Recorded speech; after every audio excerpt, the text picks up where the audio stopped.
Suamiku kunci surgaku. Saudariku muslimah, judul ini judul yang sangat penting di dalam kehidupan Anda, terutama kalau Anda sudah berstatus istri. Sebelum Anda menikah, kewajiban Anda bakti kepada kaum laki-laki adalah ayah. Ayah kandung Anda yang dari spermanya lah Allah menciptakan Anda. Dan bagaimana ayah begitu peduli terhadap kita dari kecil, sampai akhirnya kita pun harus membalas dengan bakti kepada beliau. Dan sebagai balas jasa, nama beliau akan selalu ada setelah nama kita. Misal, seseorang muslimah bernama Aisyah dan ayahnya bernama Abu Bakar. Seperti kasus Ummul Mukminin Aisyah radhiyallahu anha. Maka akan diabadikan Aisyah binti Abi Bakar. Walaupun beliau telah menikah dengan manusia terbaik, Nabi besar Muhammad SAW. Tidak pernah Aisyah diperintahkan untuk mengubah namanya menjadi Aisyah Muhammad. Tapi tetap membawa nama ayahnya Abu Bakar radhiyallahu anhum ajma'in. Tetapi setelah menikah saudaraku seiman, dan terutama saudariku wahai muslimah yang mengikuti acara kita ini baik live maupun siaran ulang, baik via Zoom atau medsos, maka setelah menikah, kewajiban taat, berbakti, berpindah nomor satunya kepada suami, lalu kemudian ayah, baik dari kalangan kaum laki-laki. Bahkan setiap muslimah pun yang tadinya juga harus berbakti kepada ibunya dan menomorsatukan ibunya sebelum menikah dari ayahnya, dari sisi pelayanannya. Jadi kalau ibu mengatakan, nak ambilin saya minum, ayah mengatakan, nak ambilin saya minum, maka anda mendahulukan ibu anda.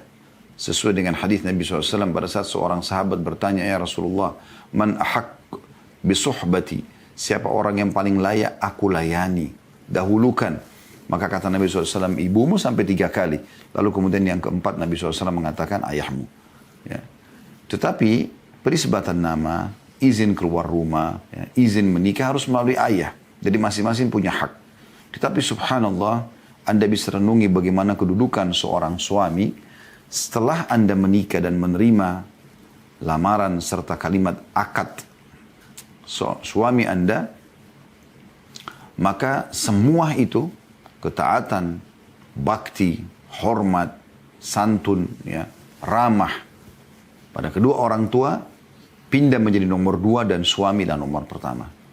Kalau suami Anda mengatakan, dalam hukum Islam, temani saya menuju ke satu tempat misalnya, selama tempat itu bukan tempat maksiat, dan ibu dan juga ayah Anda membutuhkan Anda, tetap Anda harus mendahulukan suami Anda. Dan ini hukum Allah subhanahu wa ta'ala. Maka oleh karena itu teman-teman sekalian, memang luar biasa kedudukan para wanita. Ya. Coba renungi di awal pembukaan ceramah kita ini, sebuah riwayat yang masyhur sekali, tentang ada seorang wanita, dalam riwayat disebutkan bibinya Imran bin Husain radhiyallahu anhu ajma'in. Ya. Pada saat dia mendatangi Nabi SAW dan menanyakan beberapa hukum, maka Nabi SAW pada saat wanita ini mau pulang mengatakan, adzatu zawjin anti, apakah kamu punya suami? Maka wanita itu mengatakan, iya. Kata Nabi SAW, fa'aina anti minhu, bagaimana sikapmu terhadapnya? Maka kata wanita tersebut, aku tidak pernah melalaikan perintahnya, apa saja yang diperintahkan aku ikuti. Walaupun sebenarnya mendahului hajatku, kecuali jika aku tidak sanggup melakukannya. Maka Nabi SAW bersabda kepada wanita tersebut, fakaifa anti lahu fa innahu jannatuki wa naruki. Tergantung sikapmu kepada suamimu, maka ia dapat menjadi surga atau neraka bagimu. Maksudnya, dia kalau kamu layani dengan baik, kamu kemas dengan baik pengorbananmu, pengabdianmu padanya, semua itu karena Allah subhanahu wa ta'ala, maka dia akan menjadi penyebab kau masuk ke dalam surga setelah ajal yang pendek di muka bumi ini akan dilalui, dan di sana abadi selamanya, atau justru kau akan masuk ke dalam neraka kena durhaka padanya. Dan hadis ini hadis yang sahih. disebutkan oleh Al-Mundhir dalam kitab Targhib Tarhib dan disahihkan oleh Syekh Al-Albani dalam Sahih At-Targhib Tarhib. Jadi kita bisa melihat bagaimana Nabi SAW sangat peduli menyampaikan tentang pentingnya seorang wanita peduli terhadap suaminya. Saudaraku seiman, ada poin penting juga yang ingin saya sampaikan dalam pembukaan kita. Setiap muslim dan muslimah, setiap mukmin dan mukminah harus menanamkan konsep dasar di benak dia. Kalau dia bermuamalah, dia berinteraksi sebenarnya dengan Tuhannya Allah Subhanahu wa Ta'ala. Apapun yang ada di muka bumi ini, interaksi yang terjadi antara anak sama orang tua, saudara dengan saudaranya, kerabat dengan kerabatnya, sahabat dengan sahabatnya, suami istri, ya. Ini semua adalah sebab-sebab yang Allah jadikan untuk meraih yang terbaik dari Allah Subhanahu wa Ta'ala. Jadi, konsep dasarnya adalah saya berbakti pada orang tua saya, senyum dengan mereka, menjenguk mereka kalau sakit, memenuhi kebutuhan mereka, mendahulukan mereka, ya, berbakti secara umum dan menjauhi yang durhaka bukan karena mereka kedua orang tua saya, tapi karena Allah Subhanahu wa Ta'ala memerintahkannya. Kalau itu Anda lakukan, maka semua akan bernilai pahala di sisi Allah Subhanahu wa Ta'ala. Demikian juga seorang berbuat baik dengan saudaranya, sanak kerabatnya, atau jadi bahasan kita suami istri. Anda tidak perlu, wahai muslimah, melihat ini suami saya secara fisik. Jadi kapan dia baik, saya baik sama dia. Kapan dia melakukan satu perbuatan yang saya tidak suka, maka saya benci dengan dia. Bukan begitu. Tapi muamalah Anda adalah antara Anda sama Allah Subhanahu wa Ta'ala. Allah telah menakdirkan laki-laki ini menjadi suami Anda, maka Anda patuh kepada Allah, ya, melalui dia. Ini poin penting. Ini konsep dasar. Anda patuh kepada dia karena Allah Subhanahu wa Ta'ala. Tidak lagi melihat fisik suami, paras wajahnya, keadaan ekonominya, jenjang sosialnya. Pada saat dia sudah mengatakan saya terima nikahnya dari ayah Anda, berarti dia siap menerima Anda sebagai istri, dan di saat itu hak dia full Anda wajib berikan, semua karena Allah Subhanahu wa Ta'ala. Kalau kita lakukan karena Allah, berbeda sekali dengan kita lakukan hanya sekedar mengejar urusan dunia. Kalau ada seseorang pergi haji misalnya, ini sebagai contoh saja, biayanya besar, jaraknya jauh, ya, dan meninggalkan pekerjaan dan banyak hal yang harus dikorbankan dengan orang pergi haji, selain biaya, energi, waktu dan segala macam. Tapi subhanallah kita temukan orang yang ikhlas karena Allah Subhanahu wa Ta'ala, walaupun di Arafah, di Muzdalifah, di Mina, mereka tinggal di kemah, ya, walaupun ada AC di kemah, tetap aja udara umumnya di musim haji itu panas misalnya. Kita temukan, selain daripada biaya yang besar, kita temukan orang yang ikhlas, pulang ditanya, mau haji lagi? Jawabannya apa? Mau. Karena dia tahu dia bermuamalah dengan Tuhannya. Tidak penting bagi dia tinggal di kemah, keluar biaya banyak, pengorbanan apapun yang harus dia korbankan termasuk waktu, ya. Karena dia tahu dia sedang bermuamalah dengan Tuhannya dan dia tunggu dan berharap balasan dari Sang Pencipta Allah yang Maha Pemurah. Akan memberikan balasan yang melimpah luar biasa. Dan beda orang kalau pergi haji karena terpaksa. Hanya karena ajakan pasangan, hanya karena tidak enak sama lingkungan, hanya karena dapat hadiah saja. Bukan karena Allah Subhanahu wa Ta'ala. Dapat hadiah boleh. Lalu dia dikerjakan, tapi tetap karena Allah Subhanahu wa Ta'ala. Bukan karena kebetulan ada hadiahnya. Dia sujud syukur kepada Allah karena dapat bonus dari kantornya misalnya, atau dari salah satu kerabatnya, atau dari satu donatur yang memberikan dia biaya haji. Tapi tetap karena Allah SWT dia kerjakan. Maka kalau dia kerjakan bukan karena Allah, kita akan temukan dia hanya pergi haji sekali saja. Kalau ditanya, kamu masih mau pergi haji lagi nggak? Jawabannya pasti tidak. Kenapa? Panas, udara, biayanya besar, harus luangin waktu. Cukuplah sekali seumur hidup misalnya. Nah sama dengan ini. Kalau Anda lakukan karena Allah Subhanahu wa Ta'ala, maka Anda mengetahui bahwasanya laki-laki ini Allah datangkan dalam hidup saya untuk saya meraih ridho Rabb saya pada dia. Seperti itu. Ya. Begitu juga suami pada istrinya. Sama kasusnya. Dia tidak lagi melihat paras wajah istri, postur tubuhnya, warna kulitnya. Setelah Anda menikah dengan dia dan Anda pilih sebagai istri Anda, maka Allah, amal Anda dengan Allah. Anda berbuat baik sama dia bukan karena istri Anda, tapi karena perintah sang pencipta Allah. Maka Anda akan maksimal dalam mendukung kebaikan-kebaikan dia, ya, mensupport dia, dan juga menasehati kalau dia sedang salah. Indah sekali teman-teman sekalian rumah tangga itu kalau seseorang melakukannya karena Allah Subhanahu wa taala. Di mana suami terus berpikir dari perbuatan baik ke perbuatan baik apalagi yang saya berikan kepada istri saya agar saya meraih tambahan ridho dan rahmat dari Tuhan saya, balasan dari Allah Subhanahu wa taala. Indah sekali kalau seorang istri sibuk setiap harinya memikirkan ridho apalagi dari Allah yang saya bisa dapatkan dari suami saya ini. Maka mereka berdua saling bersaing, saling memperebutkan peluang-peluang untuk senyum, ramah, santun, melayani, mengabdi. Maka di saat itu Anda akan rasakan keajaiban firman Allah Subhanahu wa taala yang memang Allah jadikan sebagai tanda-tanda kebesarannya. Coba buka Al-Qur'an surah Ar-Rum, surah nomor 30 ayat 21. A'udzu billahi minasyaitonir rajim, surah Ar-Rum, surah nomor 30 ayat 21. Wa min ayatihi an khalaqa lakum min anfusikum azwajan litaskunu ilaiha wa ja'ala bainakum mawaddatan wa rahmah inna fi dzalika laayatin liqaumin yatafakkarun. Yang artinya, dan di antara tanda-tanda kebesarannya, n-nya besar kata ganti Allah, kebesaran sang pencipta langit dan bumi, satu-satunya Tuhan yang maha kuasa, Allah jadikan ini sebagai tanda-tanda, salah satu tanda kebesaran dia.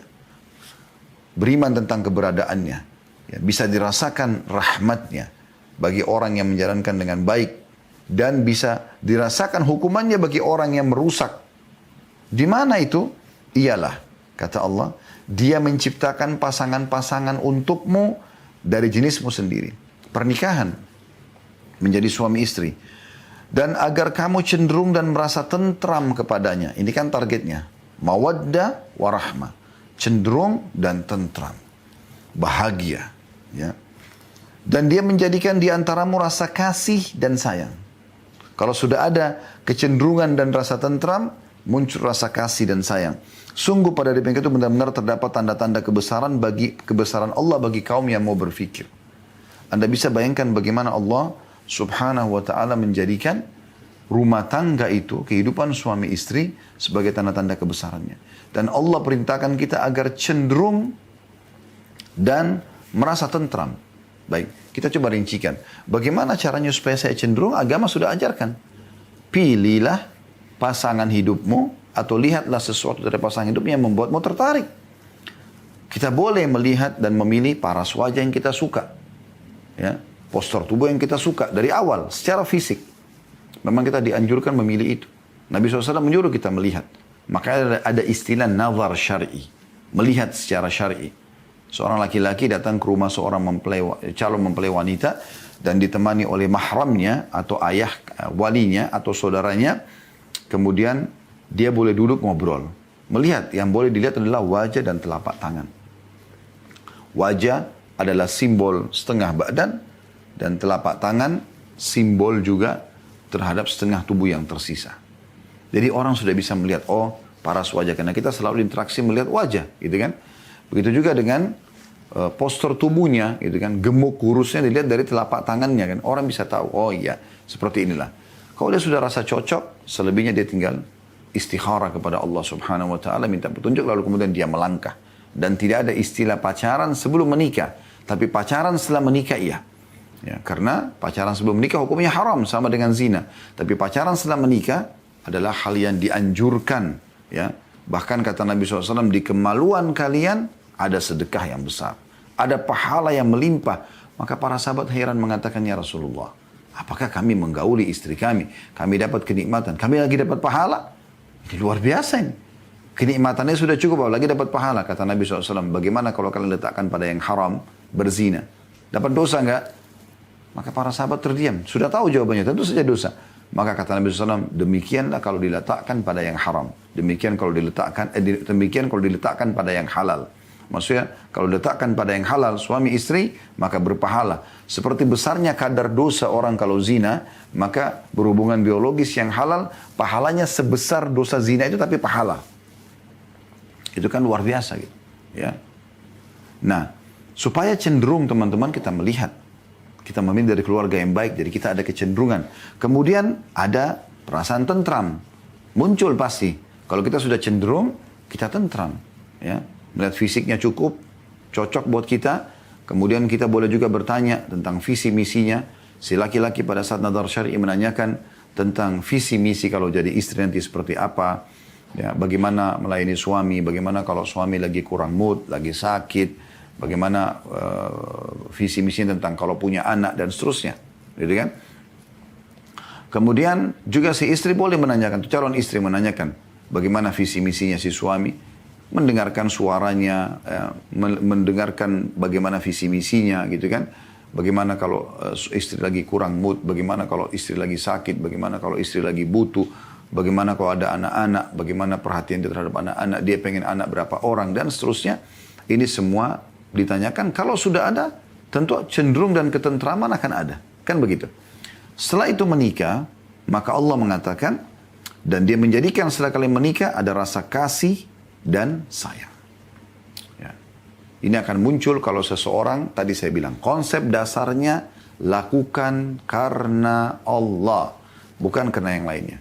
Bagi Anda yang ikuti acara kami ini, baik siaran langsung ataupun siaran ulang teman-teman sekalian, saran kami, kalau Anda dulu menikah, bagi yang sudah lama menikah pun, mungkin di sini ada yang sudah ikut, Masya Allah, sudah sepuh, mungkin sudah 10 tahun, 20 tahun berumah tangga, maka tetap teman-teman sekalian. Kalau dulu Anda menikah dengan pasangan Anda, baik Anda para muslimah yang menikah memilih suami Anda sekarang, ataupun ada muslim yang ikuti acara kita ini, ya, atau suami-suami ibu-ibu yang punya acara ini ikut juga ya, kepada istrinya. Kalau niat dulu karena hanya suka, karena perintah orang tua saja, karena nggak enak sama teman-teman, faktor umur, faktor ekonomi, faktor politik, karena keamanan misalnya, maka semua itu diubah niatnya. Detik ini, di saat ini, ubah niatnya menikah karena Allah Subhanahu wa Ta'ala. Kenapa? Karena rumah tangga itu, menurut bahasa kami ya, hemat kami sederhana supaya mudah difahami, rumah tangga itu adalah bahtera pahala yang paling besar. Begini memahaminya. Anda tentu tidak asing dengan puasa Ramadan, ya.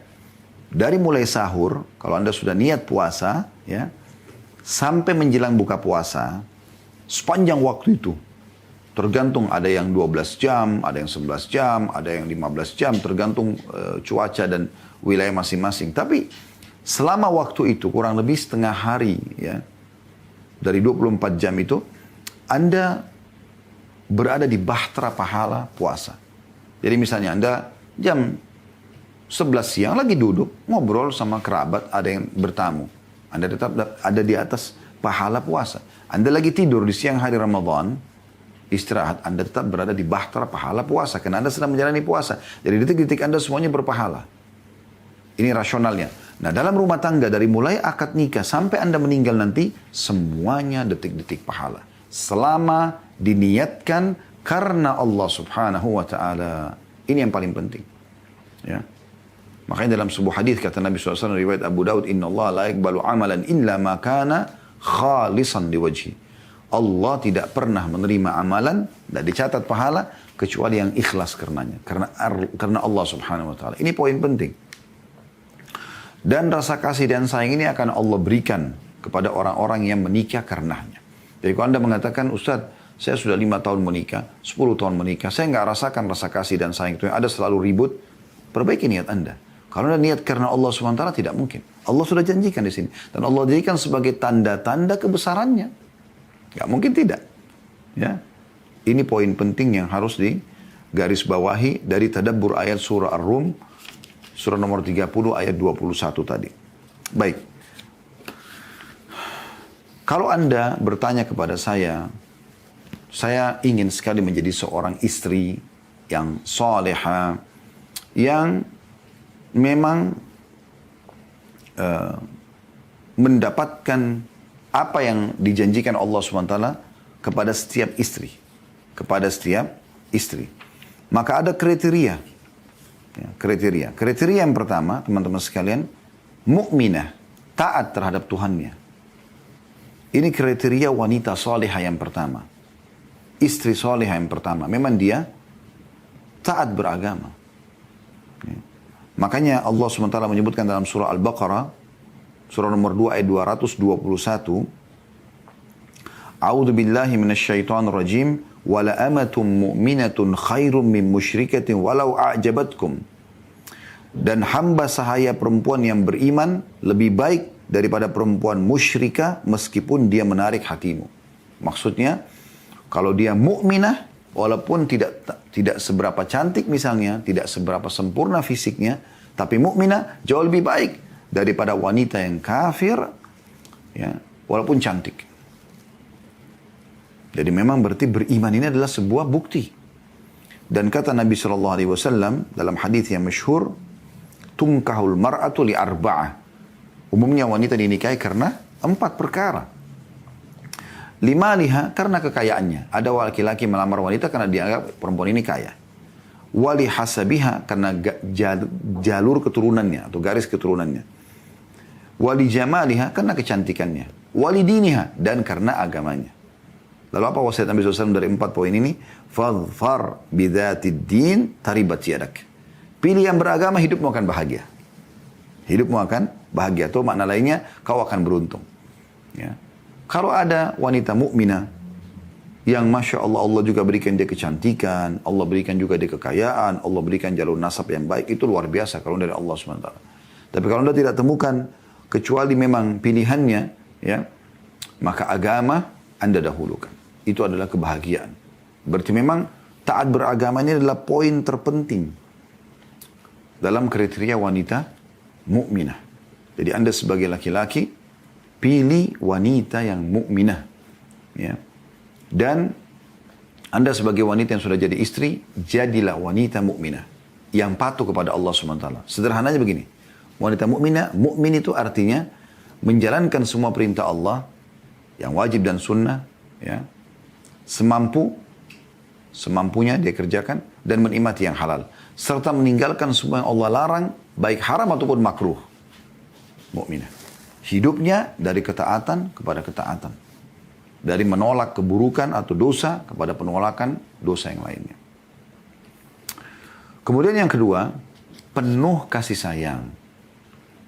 Kasih dan sayang artinya kasih itu orang yang suka mendahulukan orang lain. Kasihan. Anda kalau kasihan sama orang bagaimana? Anda lagi lapar, tapi ada orang lebih lapar, Anda kasih ke dia. Itu kan kasih. Ya, mendahulukan orang lain. Sayang, merangkul, mengelus, ya, merasa iba dan peduli terhadap permasalahan yang sedang dihadapi. Sayang. Itu yang disebutkan Nabi SAW di dalam hadis yang masyhur sekali, ya. Tazawwajul wadudal waluda fa inni mukathirum bikumul umam. Menikahlah kalian dengan wanita yang dua sifatnya. Wadud, pengasih, sayang, hidupnya penuh dengan kelembutan, sopan santun, ramah. Tentu kalau kita sudah bahasakan ini berarti jauh dari semua yang lawan daripada bahasa tadi. Kasar, ya, misalnya, tidak sopan, ya, ini semua tidak ada. Dan yang subur, karena aku akan menjadi bangga dengan jumlah umatku pada hari kiamat. Jumlah umatku pada hari kiamat.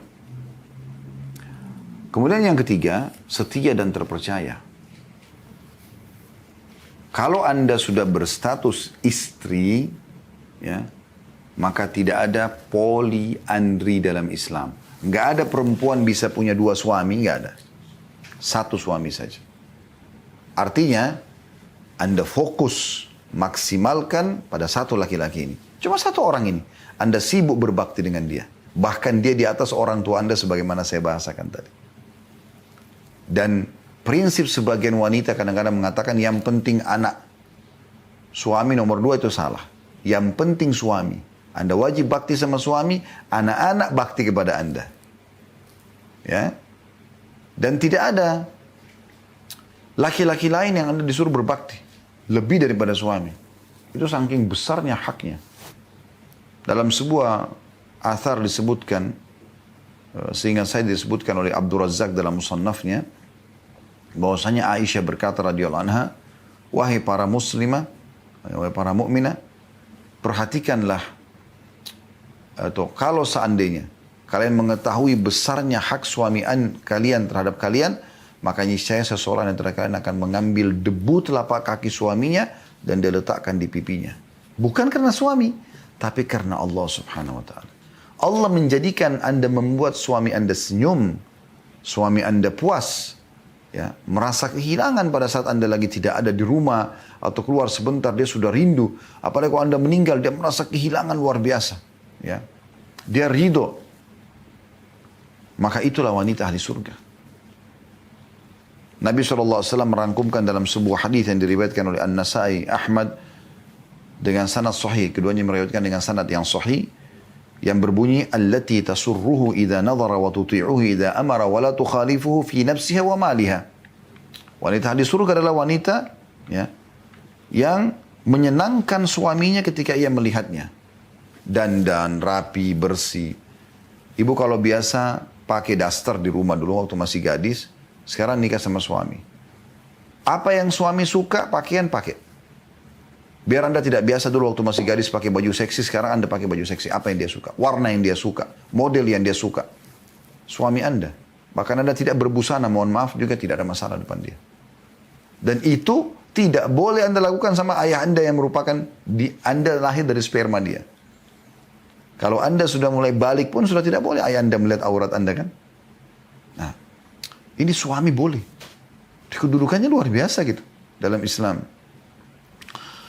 Jadi jangan paksakan diri, karena ini banyak kasus-kasus rumah tangga terjadi perceraian karena maksa mau tampil seperti yang dia suka.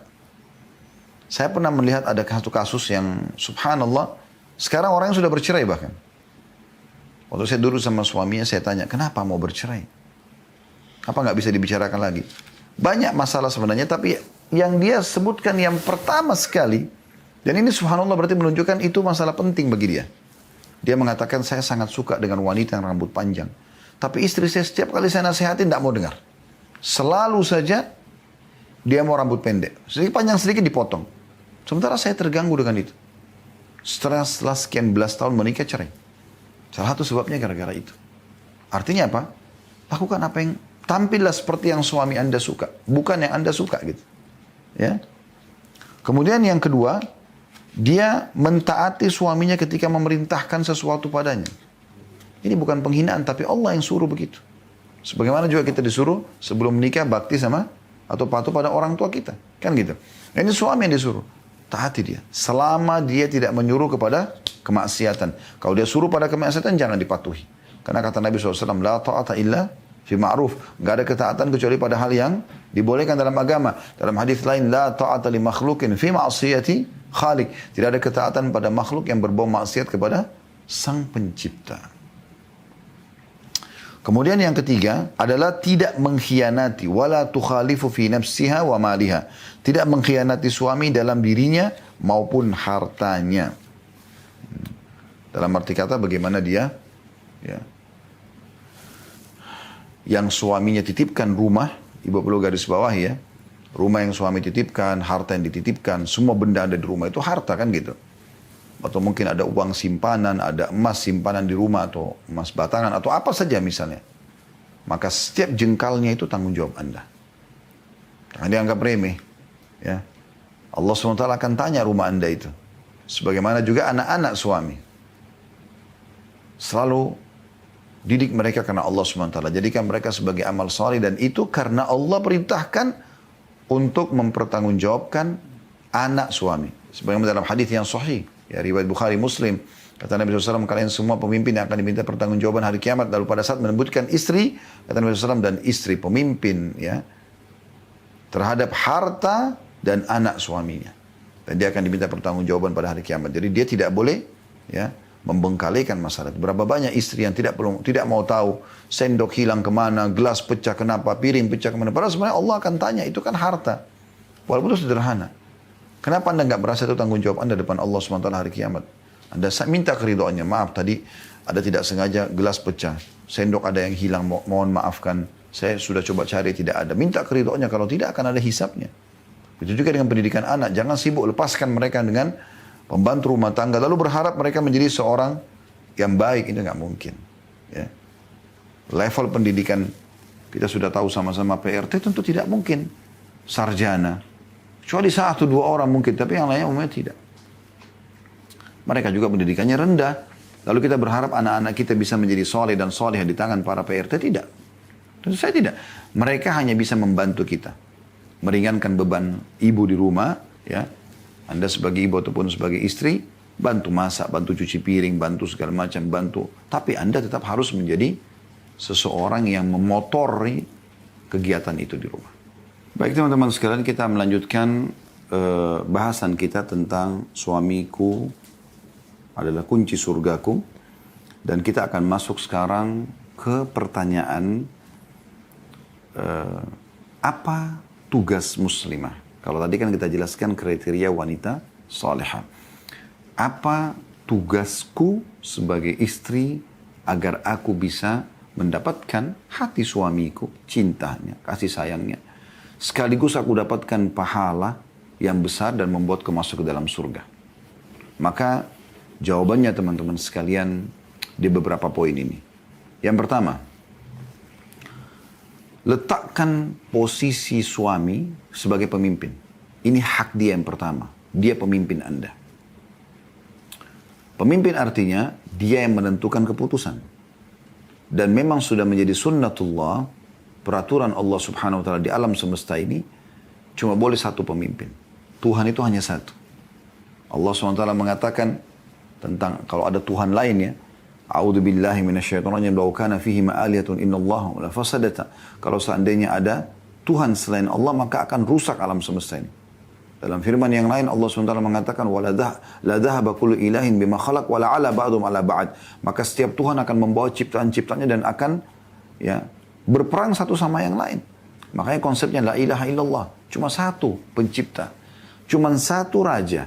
Satu pemimpin. Satu presiden. Mana Anda pernah temukan ada negara memiliki 2 raja. Atau 2 presiden. Kenapa 1 orang? Memang harus 1 orang pemimpin. Dibantu dengan yang lainnya iya. Tapi pemimpin hanya 1. Dan keputusan mutlak nanti ada yang finalnya di tangan dia. Oleh karena itulah sebabnya kenapa dia dipilih. Ya, seperti itu. Itulah sebabnya kenapa dia dipilih. Nah, ini poin yang perlu digarisbawahi. Dan Allah SWT menyebutkan dalam Al-Quran. Tepatnya disebutkan ini dalam surah An-Nisa, surah nomor 4 ayat 34. Silakan Anda buka Al-Quran, surah nomor 4 ayat 34. Yang berbunyi, A'udzubillahi minasyaitonirrajim. Ar-rijalu qawwamuna 'alan nisa'i bima faddalallahu ba'dahum 'ala ba'd wa bima anfaqu min amwalihim. Fas-salihatu qanitatun hafizatun lil-ghaibi bima hafidallah wallati takhafuna nusyudahunna fa'iduhunna wahjuruhunna fil madaji'i wadribuhun fa in ata'nakum fala tabghu 'alayhinna sabila. Artinya, kaum laki-laki adalah pemimpin bagi kaum wanita. Siapa yang berfirman? Allah Subhanahu wa taala. Allah menjadikan ini sebagai peraturan. Ini hak pertama suami. Dia pemimpin. Maka jadikan dia sebagai pemimpin.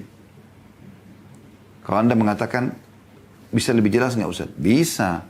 Banyak sekali muslimah tidak menjadikan suaminya sebagai pemimpin. Terbukti dia yang menentukan keputusan di rumahnya. Bukan suaminya. Dia yang menentukan harus keluar kemana. Dia yang melarang, dia yang memerintahkan. Terbalik kan? Padahal tadi Nabi SAW sudah mengatakan dan sudah kita jelaskan wanita salih adalah justru yang kalau suaminya lihat, dia senang, suaminya senang. Kalau diperintahkan, dia patuh. Kalau sedang tidak bersama, maka dia tidak mengkhianati. Baik harta, baik diri maupun harta suaminya. Jadi perlu Anda garis bawahi Allah yang mengatakan ini. Laki-laki adalah pemimpin bagi kaum wanita. Biarkan dia menentukan keputusan. Anda boleh berikan masukan, tapi jangan kecewa kalau masukannya tidak diterima. Ya. Oleh karena disebabkan kenapa? Allah telah melebihkan sebagian mereka. Maksudnya laki-laki. Anda bisa lihat terjemahan Quran di aplikasi handphone Anda. Supaya Anda tahu ini. Oleh karena Allah telah melebihkan sebagian mereka dalam kurung laki-laki. Atas sebagian yang lainnya maksudnya wanita. Ya. Allah jadikan laki-laki memang sebagai pemimpin. Allah yang pilih mereka itu. Dan tidak bisa kita protes keputusan Allah tentunya. Dan karena mereka, para laki-laki telah menafkahkan sebagian dari harta mereka. Mereka punya kewajiban memberikan nafkah. Ya. Ibu sebelum menikah yang wajib biayai makan, minum, tidur, makan, minum, tempat tinggal, transportasi, ya, pakaian adalah ayah Anda, wali Anda. Kalau ayah wajar memberikan kepada anak perempuannya. Kenapa? Karena memang anak dia, darah daging dia. Ya. Dan Allah bebankan juga dia untuk memberikan. Tapi kalau suami setelah menikah pindah ke suami, ya, suami ini siapa? Orang asing. Bukan ayah, bukan paman, bukan kakak, bukan adik. Bukan keluarga. Maksudnya bukan orang yang, ya, mungkin bisa saya Anda menikah dengan keluarga, tapi yang bukan mahram. Tapi ini mahram, bukan mahram Anda ini. Bukan orang yang tidak boleh Anda menikah. Artinya dia orang asing dulunya. Tapi setelah dia menikah, dia punya kewajiban untuk memberikan nafkah kepada Anda. Begitu Anda menikah, maka Anda ikut sama suami, di hari itu suami punya kewajiban memberikan makan apa yang dia makan, minum yang dia minum, ya, pakaian untuk istrinya, tempat tinggal, transportasi semampu dia. Maka Allah lebihkan laki-laki karena beban itu. Ya, makanya kita temukan banyak laki-laki, Masya Allah mereka bekerja, banting tulang dalam 1 bulan, akhir bulan terima gaji diberikan kepada istrinya. Istrinya yang menata harta tersebut dan bisa mengelola sukanya. Beli susu yang dia suka, beli minuman yang dia suka, beli makanan yang dia suka, beli pakaian yang dia suka, beli perabot-perabot rumah yang dia suka, dan seterusnya. Ya. Lalu kata Allah, sebab itu. Ya, di sini diingatkanlah para muslimah, maka wanita salihah ialah wanita yang taat kepada Allah. Karena Allah yang memerintahkan untuk patuh pada suami dan menjadikan suami sebagai pemimpin dalam ayat ini. Ini masih 1 ayat ya. Dan memelihara dirinya ketika suaminya tidak ada. Tidak berkhianat. Tidak selingkuh. Sehingga Allah pun memelihara mereka. Ya. Allah pun memelihara mereka. Ya. Ini Allah pelihara mereka. Allah jaga mereka. Sebelum menikah ayahnya yang tanggung, setelah menikah suaminya yang tanggung. Jadi tidak ada beban bagi muslimah gitu. Wanita-wanita yang kau khawatirkan nusyudnya, pembangkangan, tidak mau jalankan kewajibannya, maka nasihatilah mereka. Ini pada para suami diingatkan, nasihati dengan cara baik. Kalau mereka tidak mau dengar, maka pisahkan mereka di tempat tidur. Hajar istilahnya. Ya. Diboikot, diranjang, tidak digauli. Kalau mereka tetap juga tidak mau sholat, tutup aurat, gak mau melayani suami, gak mau urus anak, gak mau urus rumah, maka pukul mereka. Tapi pukulan yang tidak boleh berbekas. Sebagaimana para ulama menjelaskan, darbatun ghairu mubarrah. Ya, pukulan yang tidak berbekas, ya, tidak menyakiti. Tapi cukup sebagai peringatan. Kalau mereka tidak mau dengar, ya sudah, berarti itu diceraikan. Tapi kalau mereka mau dengar, kemudian jika mereka mentaati kalian, maka janganlah kalian mencari-cari jalan untuk menyusahkan mereka. Ya. Jadi ini dalil tentang masalah menjadikan suami sebagai pemimpin. Ya. Kemudian yang kedua, taat kepada suami. Taat, walaupun tadi sudah kita singgung ya. Taat dalam hal-hal ya, yang tidak berbau maksiat. Sebagaimana sabda Nabi SAW, "Lau kuntu amiran ahadan an yasjuda li ahadin, la amartul mar'ata an tasjuda li zawjiha." Dalam hadis riwayat At-Tirmidzi dan Ibnu Hibban juga Al-Baihaqi. Dan dinyatakan hadis ini adalah hadis yang sahih oleh mereka. Kalau seandainya kata Nabi SAW, aku boleh memerintahkan seseorang sujud kepada selain Allah, aku akan suruh istri sujud pada suaminya. Coba anda renungi baik-baik. Kenapa bukan Nabi SAW mengatakan, aku akan perintahkan anak sujud pada orang tuanya? Kan lebih pantas anak untuk orang tuanya kalau secara akal manusia. Tapi Nabi SAW mengatakan bukan. Suami suruh istri sujud pada suami.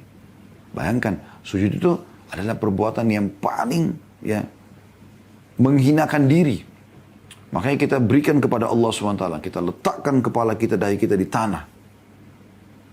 Dan Allah muliakan orang yang sujud. Sebagaimana sabda Nabi SAW, akrabu abdun rabbi wa huwa sajid. Justru paling dekatnya seorang hamba pada Tuhannya pada saat dia sedang sujud. Karena memang itu perbuatan yang luar biasa. Anda bisa bayangkan wahai muslimah. Kalau seandainya boleh sujud kepada selain Allah, perempuan disuruh sujud pada suaminya. Dan saking besarnya haknya suami dalam hadis riwayat Hakim dengan sanad sahih dalam kitab Mustadrak yang disebutkan bahwasanya Nabi SAW bersabda, haqquz zawji ala zawjatihi allau kana bihi qarhatun falahasatha ma'addat haqqah. Kewajiban seorang istri kepada suaminya sangat agung, kata Nabi SAW dalam hadis sahih ini. Seandainya suaminya terluka, lalu istrinya menjilati luka tersebut, niscaya ia belum sempurna menunaikan hak suaminya. Kalau ada luka, lalu bukan dibersihkan pakai kapas, ya, pakai alkohol, tapi dengan lidahnya, menjijikkan sebenarnya.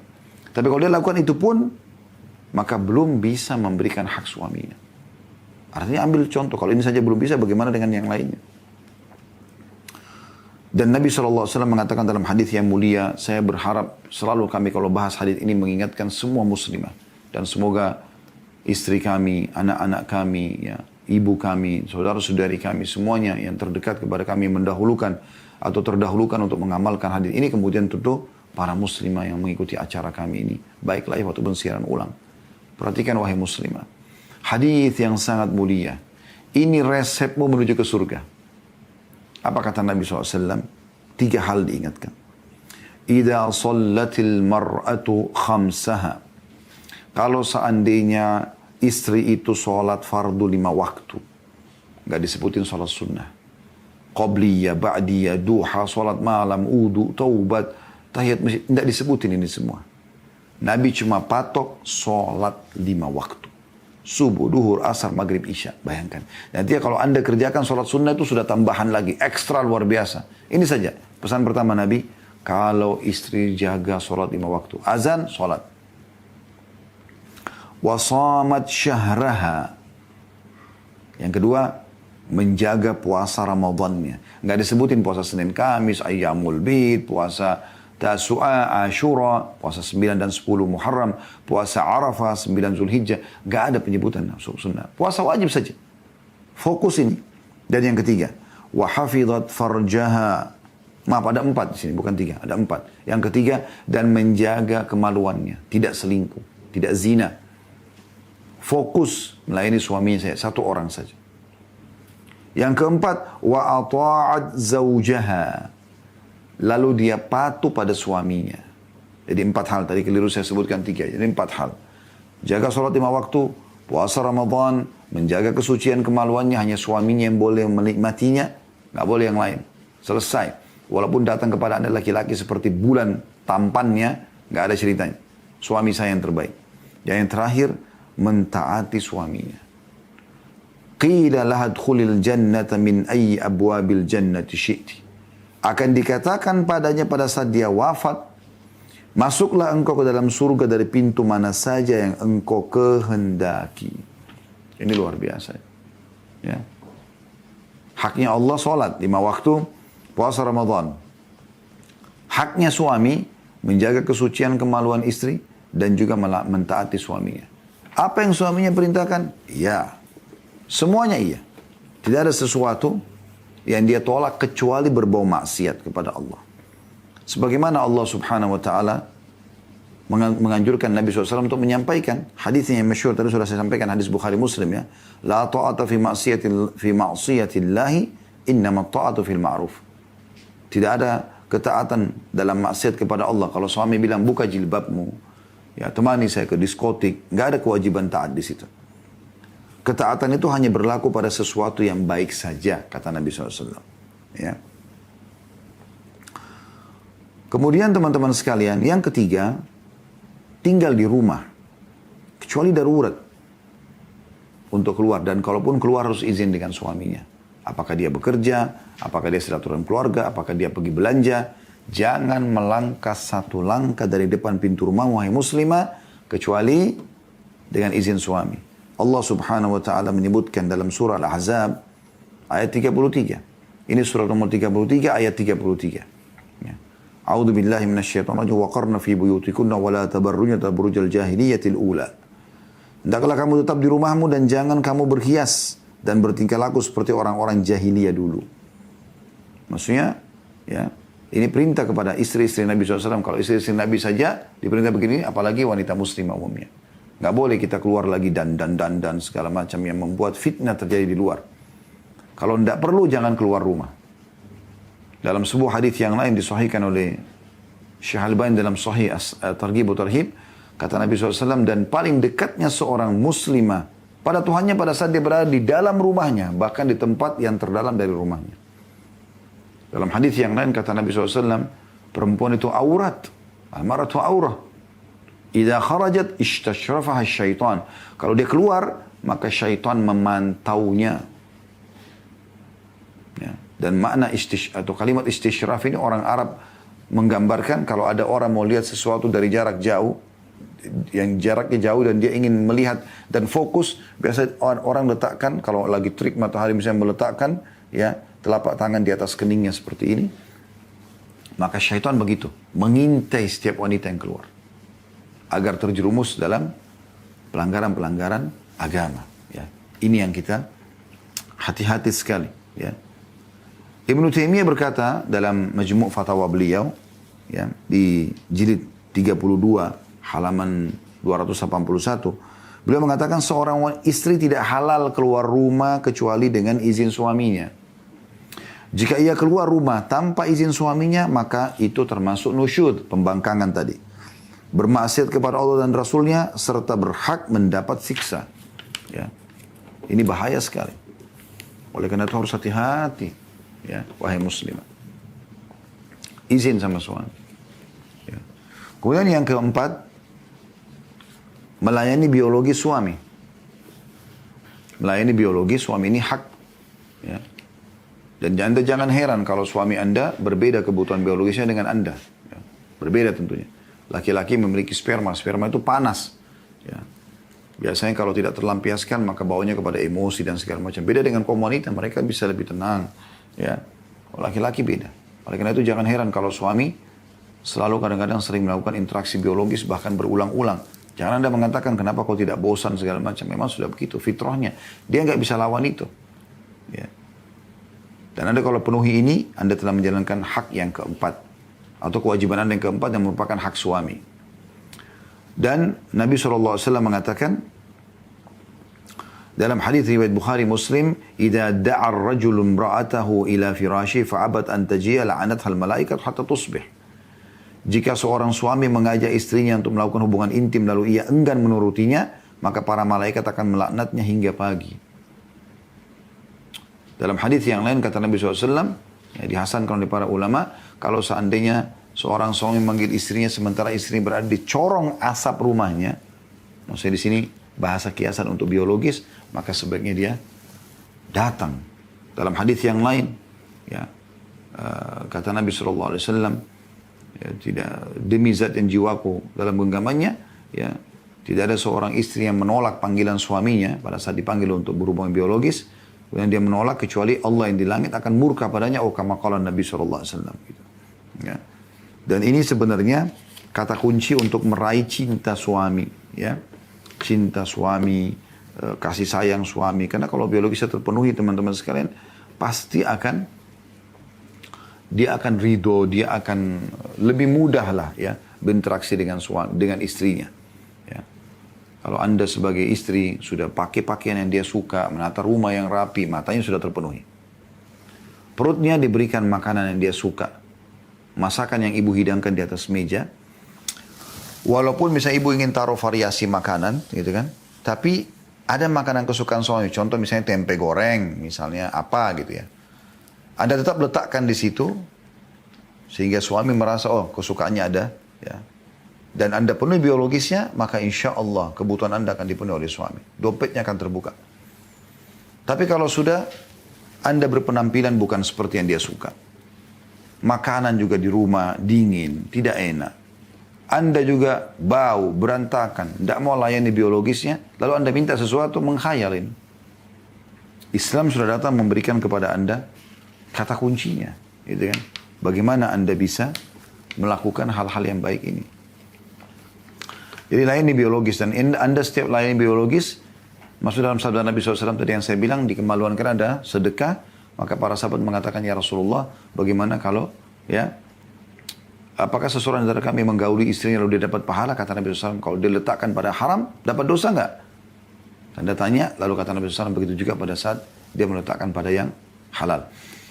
Pernah juga dalam sebuah riwayat, ada seorang wanita datang kepada Aisyah radhiyallahu anha, lalu berkata, ya wahai Ummul Mukminin, wahai Aisyah, apakah kami berdosa kalau seandainya kami diajak biologis oleh suami kami, sementara kami lagi jengkel dan kurang mood? Jadi jengkel ini marah mungkin ada sesuatu yang dia tidak suka, atau kurang mood ini kayak lagi males gitu ya. Kata Aisyah, iya, bahkan seseorang antara kalian kalau sudah di atas tunggangannya, kalau ibu sekarang sudah di motor, di mobil, kemudian suaminya panggil, dia wajib menjawabnya. Dia wajib menjawabnya. Ya. Lalu bagaimana kalau haid dan nifas? Ya. Maka Nabi SAW sudah mengatakan dalam hadis, lakukan apapun kecuali ya, interaksi biologis. Dan Aisyah berkata radhiyallahu anha dalam riwayat yang lain, kalau Rasulullah SAW ingin menggauli seseorang di antara kami sementara dia sedang haid, maka beliau menyuruh mengeraskan kain sarung di tempat keluarnya darah, maksudnya kemaluan, kemudian beliau menggauli kami. Itu berarti laki-laki nggak bisa menahan itu, ya. Dan dalam hadis yang lain juga ini penting untuk diperhatikan. Kata Nabi SAW, bagi laki-laki kalau kalian pulang di malam hari jangan masuk ke dalam rumah sampai kalian sudah beritahukan. Jangan buat kejutan-kejutan, beritahukan saja gitu. Saya akan pulangnya jam sekian. Kenapa? Nabi SAW jelaskan agar para istri sempat menyisir rambut dan mencukur bulu kemaluan. Maksudnya di sini bahasa kiasan, mencukur bulu kemaluan, membersihkan dan siap untuk interaksi biologis. Karena suami kalau datang dari safar, umumnya terjadi interaksi biologis. Ya. Yang kelima teman-teman sekalian, ya, tidak mengizinkan siapapun yang masuk ke dalam rumah tanpa izin suami. Ini yang kelima.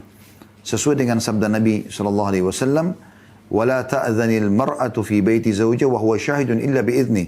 Dan janganlah seorang istri mengizinkan orang lain masuk ke rumah suaminya di saat suaminya hadir kecuali dengan izinnya. Hadis riwayat Muslim. Dalam riwayat lain, وَإِنَّ لَكُمْ عَلَيْهِنَّ أَلَّا يُطِئْنَ فِرَاشَكُمْ atau فُرُوشَكُمْ أَحَدًا تَكْرَهُونَهُ. Saya ulangi, وَإِنَّ لَكُمْ عَلَيْهِنَّ أَلَّا يُطِئْنَ فُرُوشَكُمْ أَحَدًا تَكْرَهُونَهُ. Dan sesungguhnya merupakan hak kalian wahai para suami adalah yang harus dilaksanakan oleh para istri, bahwa ia tidak memasukkan seseorang pun yang kalian benci di rumah kalian. Kemudian yang keenam, tidak melakukan puasa sunnah kecuali dengan izin suami. Misalnya Anda biasa puasa Senin Kamis, ya. Suami lagi cuti di rumah, izin, karena itu sunnah. Sementara melayani suami, temani makan, interaksi biologis adalah wajib. Sesuai dengan sabda Nabi SAW riwayat Bukhari dan Tirmidzi, la yahillu limar'ati an tasuma wa zawjuha syahidun illa bi'idni wa la ta'dhana fi baiti illa bi'idni. Tidak halal bagi seorang istri untuk puasa sunnah di saat suaminya hadir bersamanya kecuali dengan izinnya, dan tidak halal pula ya baginya mengizinkan orang lain masuk ke rumah suaminya kecuali dengan izin suaminya. Ya, jadi ada jelas penekanan masalah itu. Yang kedelapan, tidak menginfakkan harta suami kecuali dengan izinnya. Ya. Sesuai dengan sabda Nabi SAW diriwayatkan Abu Dawud dan Tirmidzi, la tunfikul mar'atu syai'an min baiti zawjiha illa bi'idni zawjiha. Janganlah seorang istri menginfakkan sesuatu dari rumah suaminya kecuali dengan izin suaminya. Apapun itu sifatnya. Ya. Juga dalam sabda Nabi SAW, ya, kalau seandainya, ya, ini mengingatkan tentang masalah dia berinfak dan dia dengan izin suaminya, dia dapat pahala.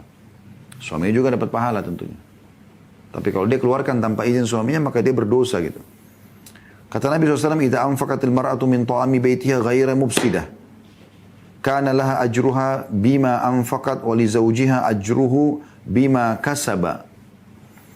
Walil khazini mithlu dzalika la yanqusu ba'dhum ajra ba'di syai'a." Jika seorang istri menginfakkan makanan dari rumah suaminya tanpa berlebihan, maka ia mendapatkan pahala apa-apa yang telah ia infakkan, suaminya pun memperoleh pahala dari usaha yang ia lakukan. Maksudnya dari istri tadi, infak istrinya itu karena uang dari suaminya. Penjaganya pun memiliki pahala yang sama. Maksudnya para pembantu rumah tangga yang menjaga makanan itu. Masing-masing tidak mengurangi pahala dari yang lain sedikit pun. Yang kesembilan, teman-teman sekalian, adalah mendidik anak. Mendidik anak, ya. Sebagaimana sudah jelas sekali tadi sudah kita sampaikan bagaimana dia bertanggung jawab terhadap harta dan rumah suaminya. Juga bagaimana Fatimah radhiyallahu anha, istri Nabi sallallahu alaihi wasallam, anak Nabi sallallahu alaihi wasallam yang sangat peduli dengan suaminya Ali bin Abi Thalib dalam pelayanan dan juga anak-anaknya, ya, sampai tangannya sakit. Dan dia minta pembantu, lalu Nabi SAW mengingatkan kepada dia, mau nggak saya tunjukkan lebih baik daripada pembantu? Sebelum tidur bacalah subhanallah 33 kali, alhamdulillah 33 kali, Allah Akbar 34 kali. Ya. Kemudian yang ke-10 adalah banyak berterima kasih dan tidak membangkang. Jadi royal ibu-ibu dalam mengucapkan terima kasih ya. Kami kaum laki-laki, teman-teman sekalian, wahai para muslimah, kalau kami memberikan sesuatu yang kecil aja, lalu Anda mengatakan terima kasih ya, itu akan menjadi pendongkrak utama agar kami nanti memberikan lagi, berkorban lagi buat Anda, gitu kan? Lebih daripada apa yang sudah kami berikan. Tapi kalau suami memberikan sesuatu lalu Anda memandang setengah mata, ya, menganggap remeh. Mungkin suami Anda sudah setengah mati, mengumpulin duit, bahkan mungkin ada yang utang hanya untuk membelikan Anda handphone misalnya. Tapi harapan Anda bukan merek itu, Anda pengen merek yang lain. Lalu pada saat suami bawa, ini hadiah buat kamu. Mukanya cemberut. Kok yang ini? Kenapa bukan yang saya mau? Gini-gini. Maka ini akan membuat suaminya down. Dan tidak akan lagi mau mengurus masalah seperti itu. Tapi kalau Anda mengatakan terima kasih ya. Semoga Allah balas insya Allah. Lalu Anda tunjukkan kalau Anda suka. Maka itu sangat bagus. Sering ucapkan terima kasih ya. Sudah selama ini buat ada naungan buat kami rumah. Selalu kalau mau minum ada, kalau mau makan ada, pakaian kami tidak kurang. Bantuan buat keluarga, perhatian buat saya, perhatian buat anak-anak. Itu perlu diucapkan.